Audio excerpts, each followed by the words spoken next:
daughter. She's very pretty. I'm scared.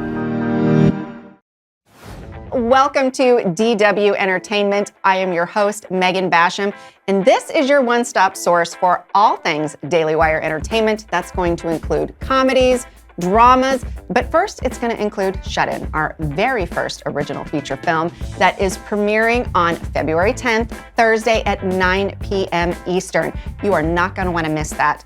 And to kind of kick off this very first episode, we're going to take you behind the scenes here today with everyone who was involved in this production. The cast, the director, the producers, and we're really excited for you to get a chance to talk to them because this movie is going to premiere here. And so we're really excited to get started with our first behind the scenes expert, Amanda Presmyk with Bonfire Legend. Amanda, thanks so much for being here. You're so welcome. I'm so excited. So Amanda, to get started with you, you have done a lot of movies. You've got a long career in Hollywood. How exciting is premiere week? I've worked with Bonfire Legend and my producing partner Dallas now for 5 years, and we've made, I think, 11 features in that time. So it's a big mix of excitement, a little bit of stress, but I think that, you know, I am lucky enough to have had our previous film, Run, Hide, Fight, that Dallas and I produced, premiere this same kind of way with the Daily Wire a year ago. And so we streamed it on YouTube for its premiere night, and so anyone could access it live on the premiere night, and we had 300,000 people watch the movie. And if you're an indie filmmaker, that number is outstanding. So I'm excited. You know, at the end of the day, that trumps everything. And, you know, the countdown continues. I think, you know, everybody's going to really love it. I mean, I think we all expected something good, but I also think we were all a little blown away at just how good this is. I mean, we got the script off of this sort of unbelievable site. Can you tell us a little bit about the Blacklist? Yeah, so the Blacklist is an annual compilation of the best unproduced scripts in Hollywood. There's probably a reason why, you know, whether it's they couldn't, you know, attach talent, or they couldn't get the financing, or maybe they just couldn't push an idea through the Hollywood system. One that comes to mind is the movie Promising Young Woman, which is one of my favorite films of the past couple of years. That was a Blacklist script. Best screenplay. Yep. Well, just for fun, I thought I would put together a little trivia question for you, a little quiz. How many movies have won Best Picture at the Academy Awards that came off the Blacklist? 5. 4. Now, can you name any of the movies that won Best Picture that came off the Blacklist? Is Slumdog Millionaire one of them? Yes, it is. And I love that one. I don't think I can name any others. You know, one of my favorites as a journalist, Spotlight. I love that movie. That's such a great movie. And The King's Speech and Argo. Awesome. Which is a perfect marriage of, journalism and Hollywood. Well, and so to get a script of that caliber, you really need a director of that caliber to pull it off. And I know how lucky and how fortunate Daily Wire was to get DJ Caruso. And I want to listen to him for a second talk about this script.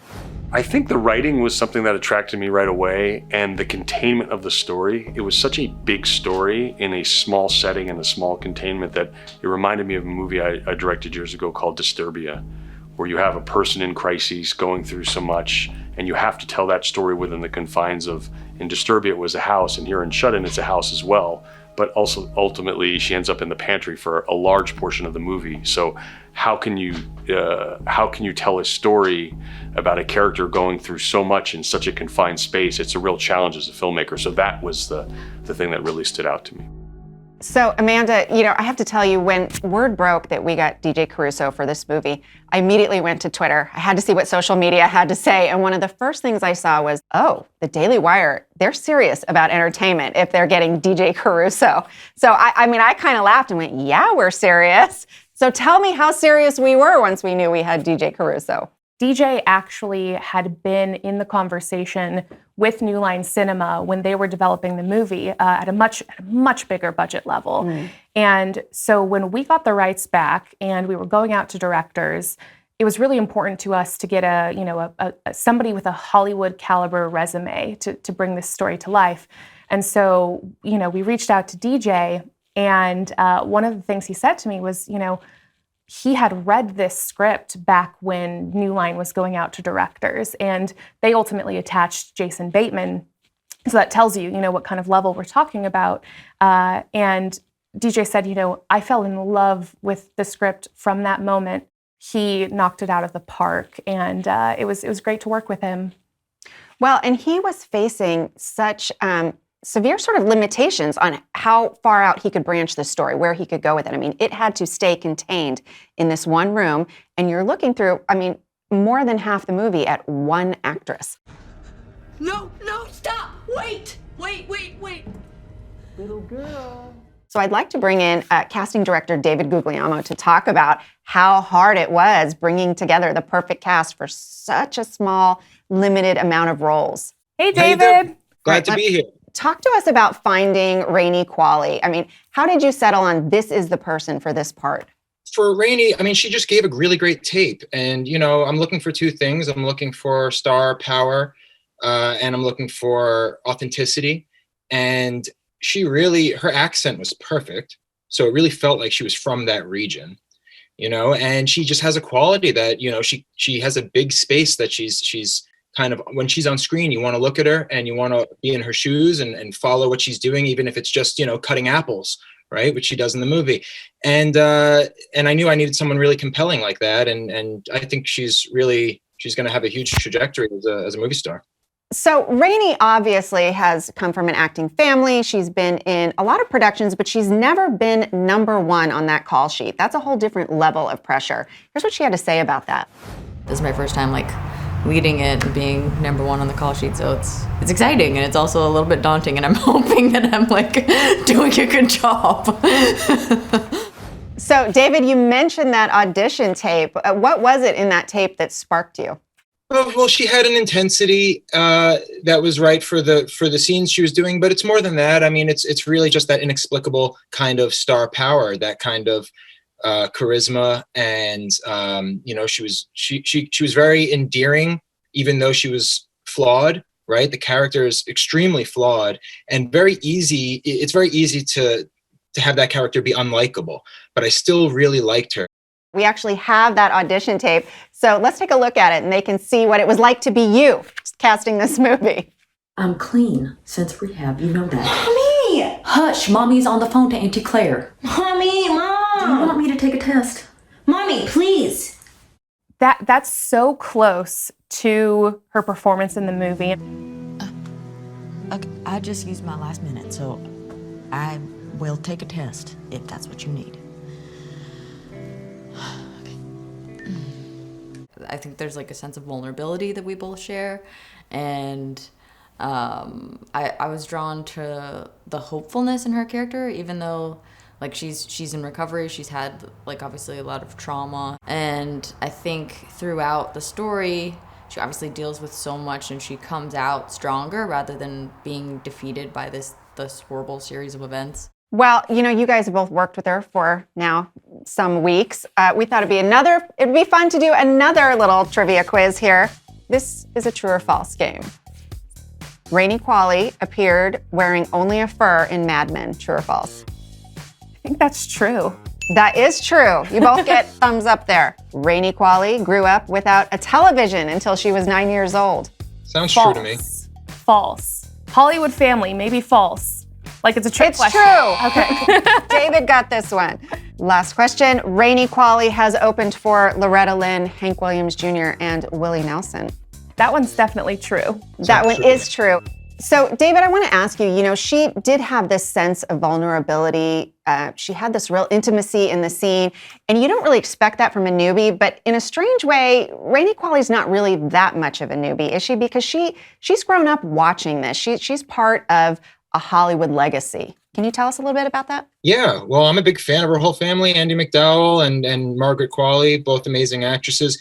So, there was a bit of there was an X factor when I sent out the audition tape, but it was a no-brainer. When someone clicks with the character and they really embody that character, they make the decision very easy. Let's talk about some of the other parts in this. We have kind of our newbie, but not so newbie with Rainey Qualley, but you also managed to pull somebody out who, I think for a lot of us, he's sort of this enigmatic figure, A lot of people kind of wonder what happened to him. Did he retire?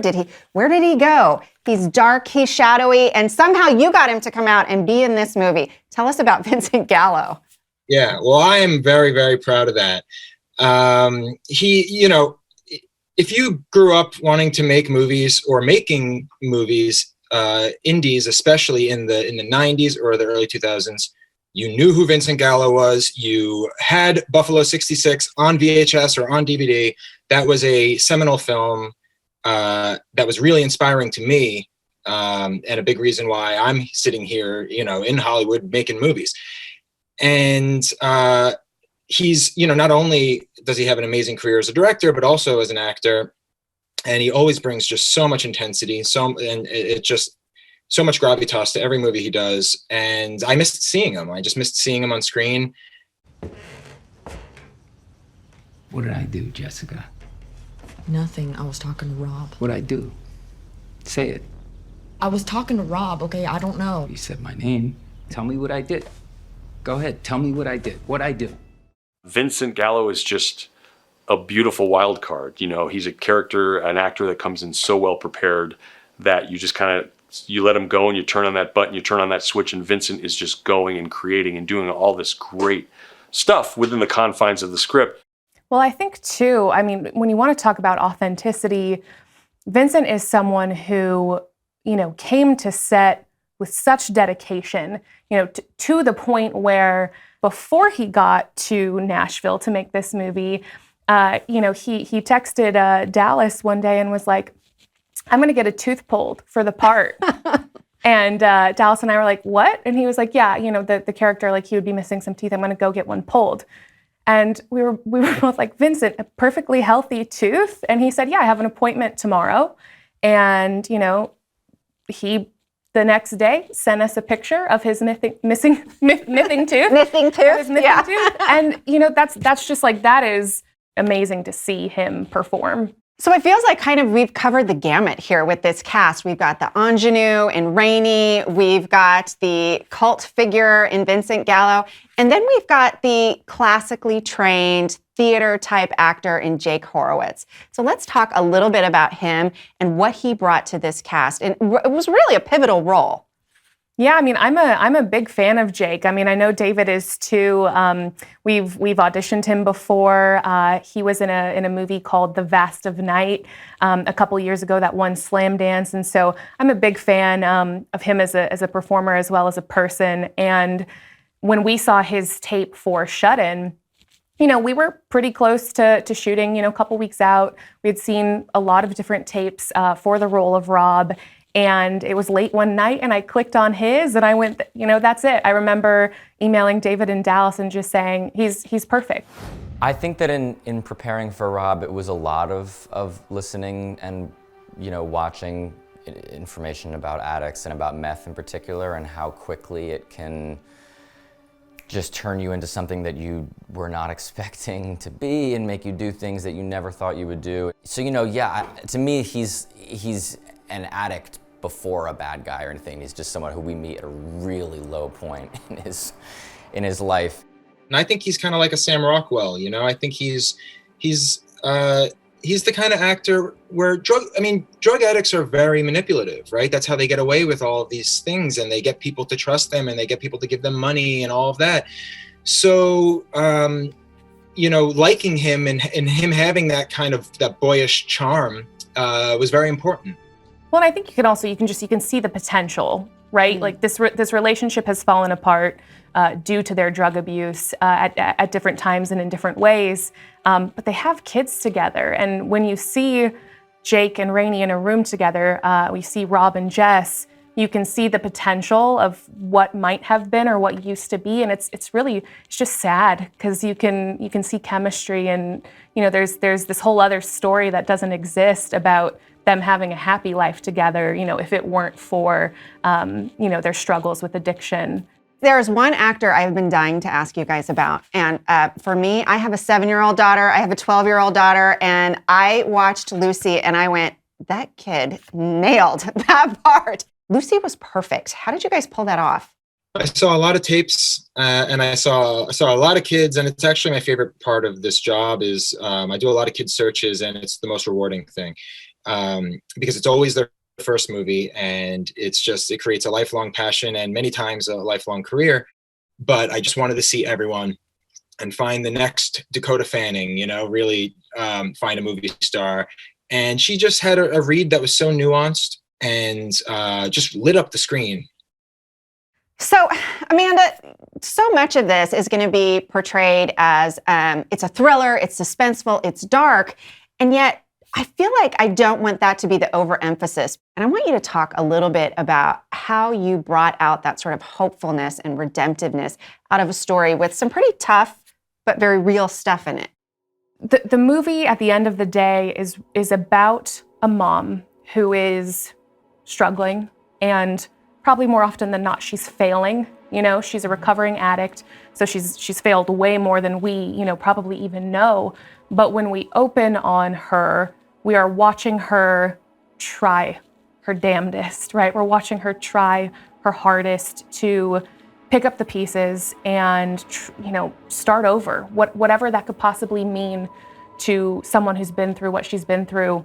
We just watch her try and fail throughout the story. To add on top of that, the stakes that she is stuck in a pantry trying to protect her kids from a monster, and all she can do is talk them through it, is coach them through it, but she's paralyzed. And so to kind of watch those very real, everyday parent-child stressors be put in that situation really allows us to watch Jessica also be pushed, right? Pushed to that moment, that we face in life sometimes, where you either grow and you push through it and you become more than you were, or you totally break and you totally crumble. And so this story is about her becoming more. It's a tough watch, but it's beautiful because the ultimate message is that, there are things worth pushing through struggle for. And in this case, it's her kids, and it's really put together quite beautifully with the final images of the movie, I think. But we're women. I'm kind of curious what he has to say. He's not a mom, so what were the themes to you, David, as a man, as a guy watching a young woman go through this? To me, I interpreted it as a Christian film, but I also think that it's universal because these are just values, and these are it's triumph over adversity. It's the power of love. All of these things that no matter what your creed is, you are going to relate to it because it's what makes us human, and it's what makes us keep pushing on. Like Amanda said, I think it's a really uplifting and ultimately beautiful story. Thank you, David, for being here and giving us all kind of the back scene information. And thank you, Amanda, for being on set here with us today.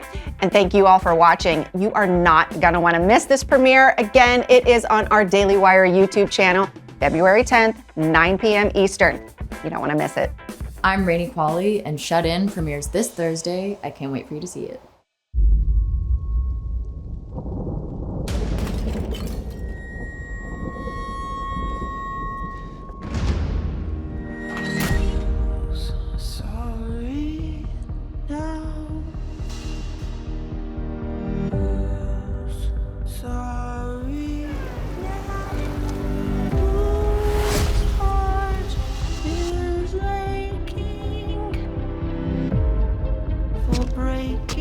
Jessica. I can smell the weakness from here.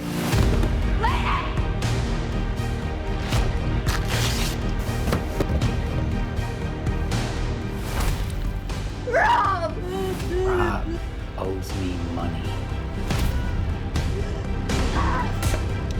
Let me out, please.